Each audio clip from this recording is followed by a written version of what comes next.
So the fact that he hasn't sent a work-related email in more than a year, what does that tell you? He's not working. That's just my take on it. He's not working. We'll never have this type of thing again.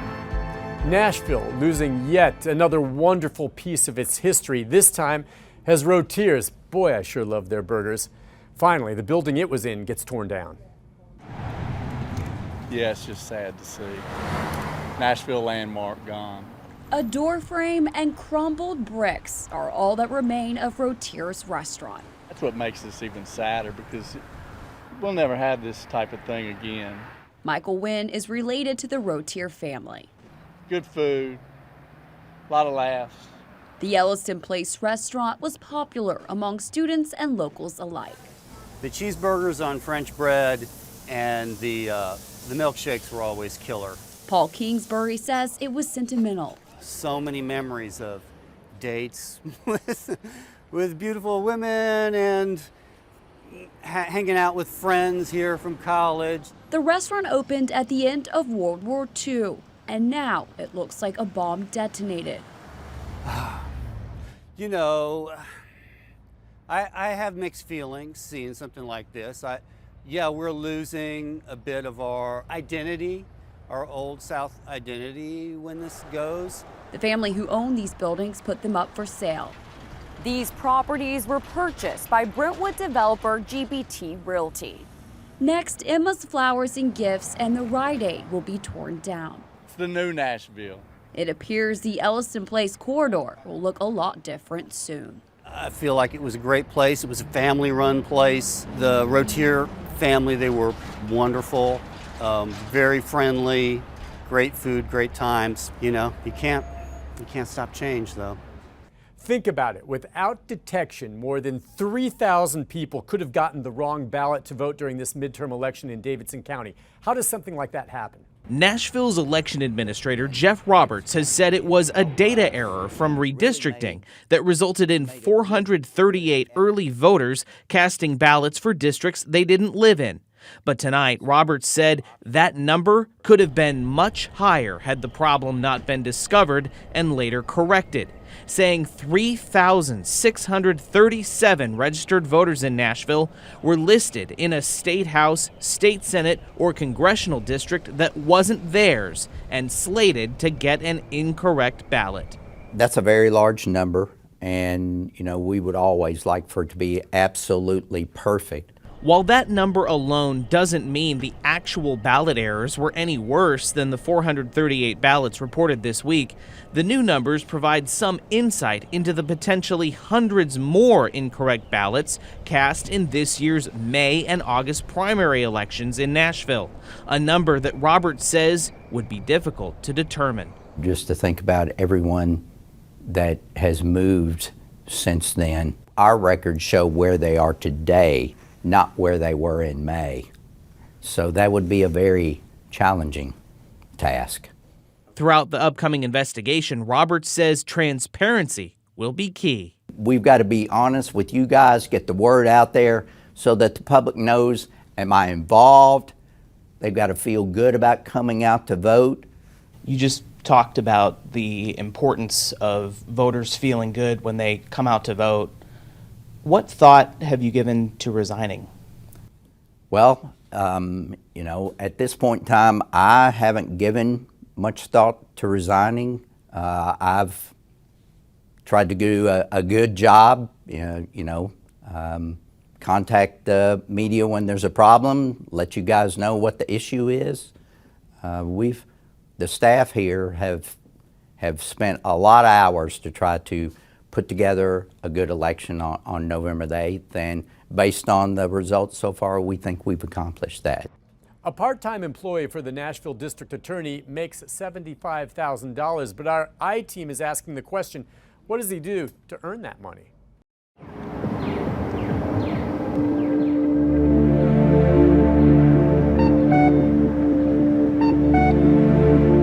Here in downtown Nashville, inside the Davidson County District Attorney's office, we had heard talk of an employee who's rarely ever seen, an employee employee who week after week bills taxpayers for working 20 hours a week, hours frequently listed in the middle of the night when no one else is around.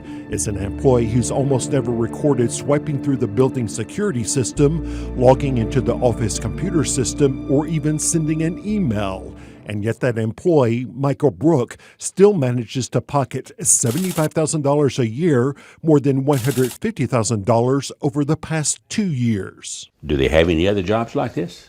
I'd like to apply. And as you're about to see, when we showed a man who was once one of Tennessee's top state auditors what we had uncovered, he saw plenty of potential problems. Have you ever seen anything like this? Oh, yes. Oh, yes. Did it turn out well? No, it didn't.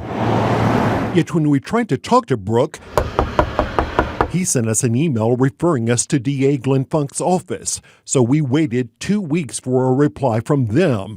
When we heard nothing, we finally decided to ask the DA himself. What does Michael Brook do to earn $75,000 a year? My understanding is that every one of your requests is being responded to. What does Michael Brook I have Roger Moore talking to you because I don't trust you.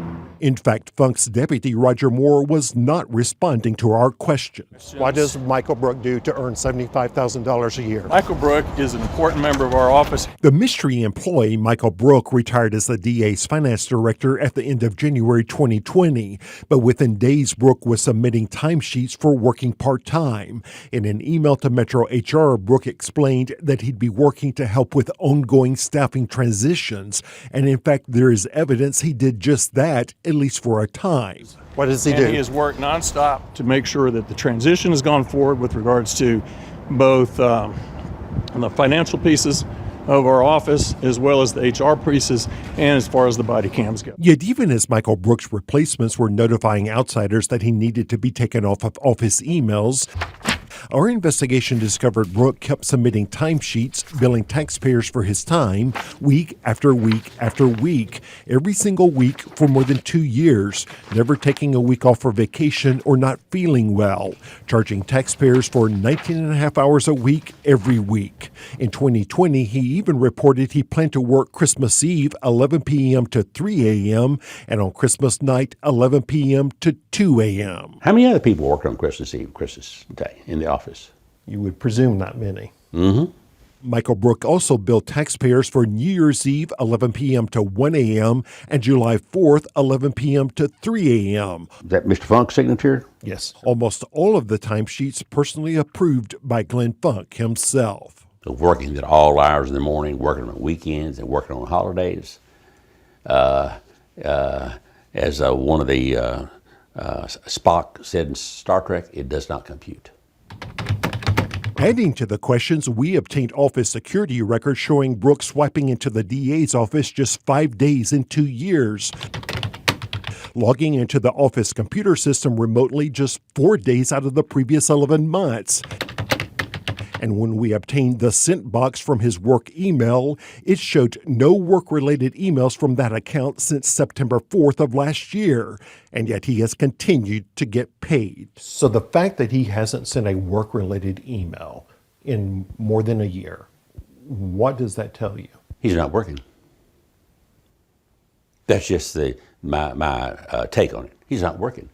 Because if he's working from home, the way you're going to communicate with your office is through emails. Especially if you're working at 3 a.m. Especially if you're working at 3 a.m. So I would look for a lot of emails. Why is there so little evidence of him working? He also does a lot of work with regard to certain transitions that take place with regards to... We have evidence of him charging taxpayers when he's golfing. Do you approve of that? I don't think you've got any evidence of him charging taxpayers when he's golfing. Spot for Nicholson. That is what we all came to see, isn't it?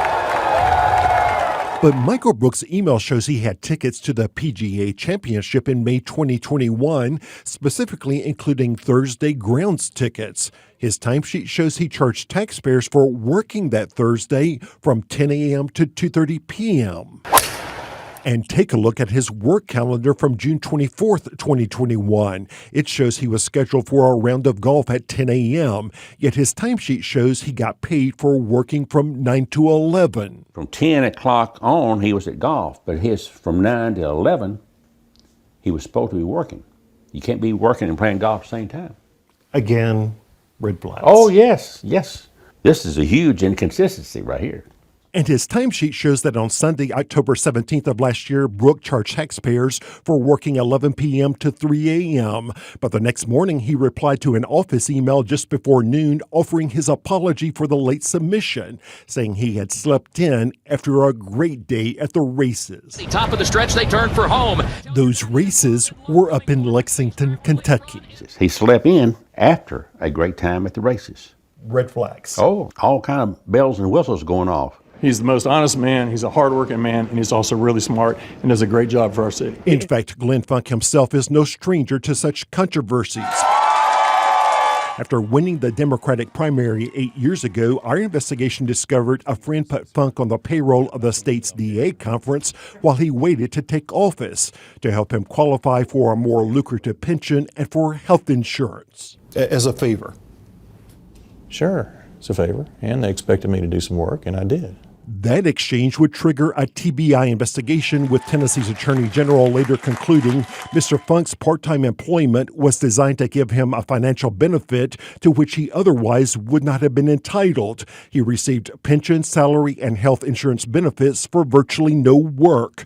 Still, the AG decided not to prosecute Funk after he agreed to pay back the money. You've laid out documentation that raised significant questions. As for Funk's deal with Michael Brooke, Dennis Dyka says what we uncovered also needs to be investigated. By itself, it doesn't prove a thing. But it sure generates questions that need to be answered. And if they can't be answered correctly, we got some serious problems. Huge Powerball jackpot, but not every state has Powerball. A lot of people coming from down south to Tennessee to buy those tickets this past week. Our folks down in Alabama ain't got sense enough to get one for us. They'd rather send all their money up here. By pulling into this parking lot, you might have thought you made it to Alabama based off the license plates on the cars.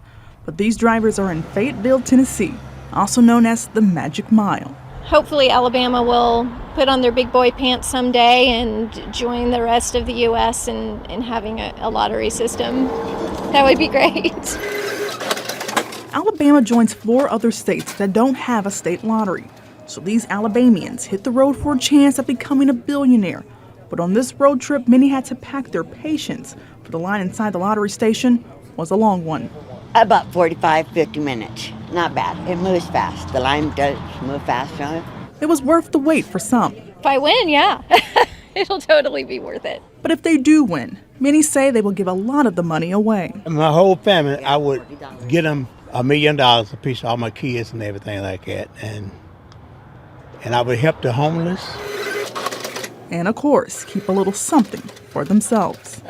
I would take care of my family. I would probably make a little appointment with a plastic surgeon, do a little touch up here and there. Powerball drawings are held every Monday, Wednesday, and Saturday night at 10 p.m. Teacher shortages, a big problem. How does a teacher shortage in Mount Juliet affect one 4th grader? We take a look. One thing you can count on in the halls of Mount Juliet Elementary is a joy-filled greeting. Hi. It would seem 10-year-old Leo Etheridge has never met a stranger. Who's going to make it to the castle first, me or you? You. I think you are. Exceptional education teacher Tori Terrio double spends a lot of time with Leo. It's very exciting to be Leo's teacher. He has a smile that just charms everyone. Adopted from Liberia 1 year ago, he has some catching up to do. All right, put your hands up here and let's count. 1, 2, 3, 4, 5. How many? 5. But he's also a quick study. I did take one away. Take one away. So today we talked about when we subtract, we always take away. Yeah. As much as he has charmed the staff here, there is one place he longs to be. Are you Yeah. And isn't afraid to use his sense of humor to tell his teacher to get there. Up it goes. Recess, art, music class, you name it. Look, bubbles. Leo wants to be with his friends. Ooh, those are big, Leo. Fourth grade teacher Emily Parton sees the payoff for Leo and his classmates. Leo is a kid, he's a little boy, and for him to be with his peers is pretty awesome. You're good at this. And for everyone just to appreciate each other's differences. He can laugh and joke and make us smile just like we can make him smile. But this interaction can only happen if a sub answers the call every day. Really big bubbles. That's because Wilson County Schools has 10 open positions for exceptional education teachers' aides and virtually no applicants. There's a lot of moving parts to exceptional education. Having those educational assistants is super important to make sure that all those needs are met. And right now, we need them in the worst way. The job duties vary, and Bart Barker says don't count yourself out before you've inquired about the position. At the end of the day, it's about caring. There you go. Yeah, you're just like the bubble master. Yeah. One thing that is guaranteed, The newspaper is gonna be big. making a difference. Good job, Leo. You're doing good. Yeah, you're doing great. Filling the bubbles. Yeah, go ahead. I'm Nick Barris. Like this newscast and subscribe.